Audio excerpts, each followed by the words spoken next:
그리고 가슴 쪽에도 이제 가슴 통증을 호소하시는 분들이 많은데 사실은 가슴 쪽에도 증상은 비슷한 경우도 있지만 그 원인은 다르다고 할 수 있습니다. 주로는 이제 촉진을 통해서 압통점을 발견하거나 딱딱해진 근육의 경결점을 찾아내면 오늘은 근막통증 증후군에 대해서 알아보도록 하겠습니다.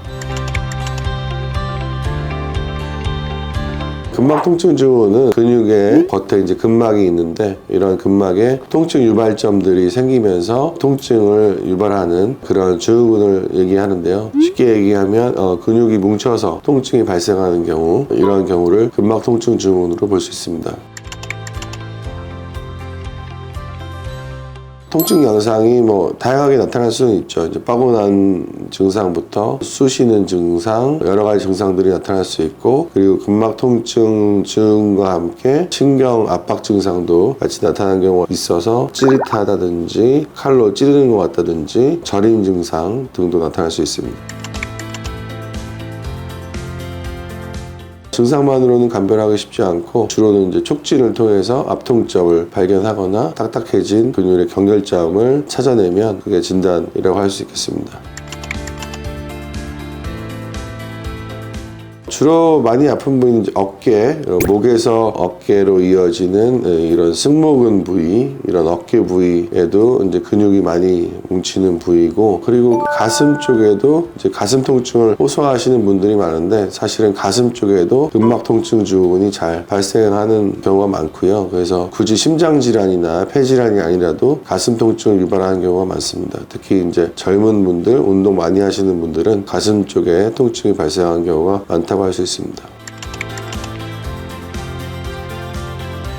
그러니까 근육이 이제 움직이면서 수축과 이완을 이제 반복하게 되는데 이완이 제대로 되지 않고 근육이 이제 계속 긴장되어 있거나 이제 수축이 지속되는 경우에 그런 근육들이 뭉쳐지면서 통증을 유발하는 것으로 보입니다.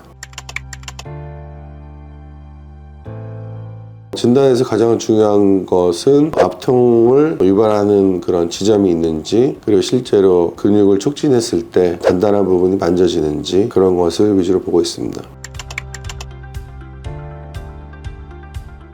근육을 이완시키는 치료가 좋은 치료라고 할 수 있겠는데 주사 치료부터 충격파 치료, 그리고 도수 치료 등 그때 상황에 맞게 치료법을 선택해서 치료하는 것이 좋습니다.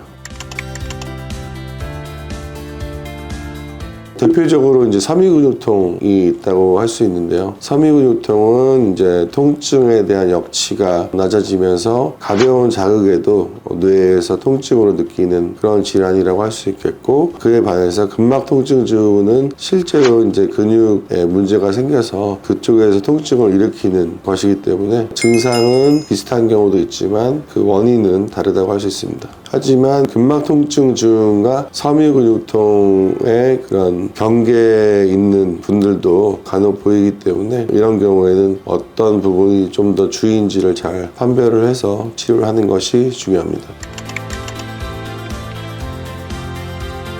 자세한 신체 진찰이 가장 중요하다고 할 수가 있겠고, 엑스레이 검사나 초음파 검사를 통해서 척추에 문제는 없는지, 염증이나 다른 문제는 없는지 등을 검사를 하는 것이 중요합니다.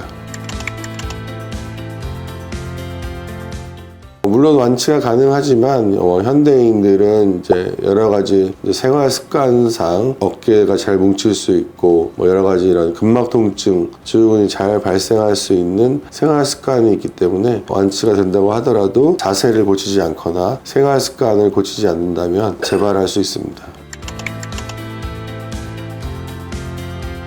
방치하게 되면 모든 통증은 만성화가 되기 때문에 방치를 하기보다는 치료를 빨리 받아서 그 통증을 해결하는 것이 좋겠고요. 방치를 하게 되면 통증의 범위가 점점 넓어지거나 통증의 빈도가 좀 더 잦아지고 통증이 만성화가 될 수 있습니다.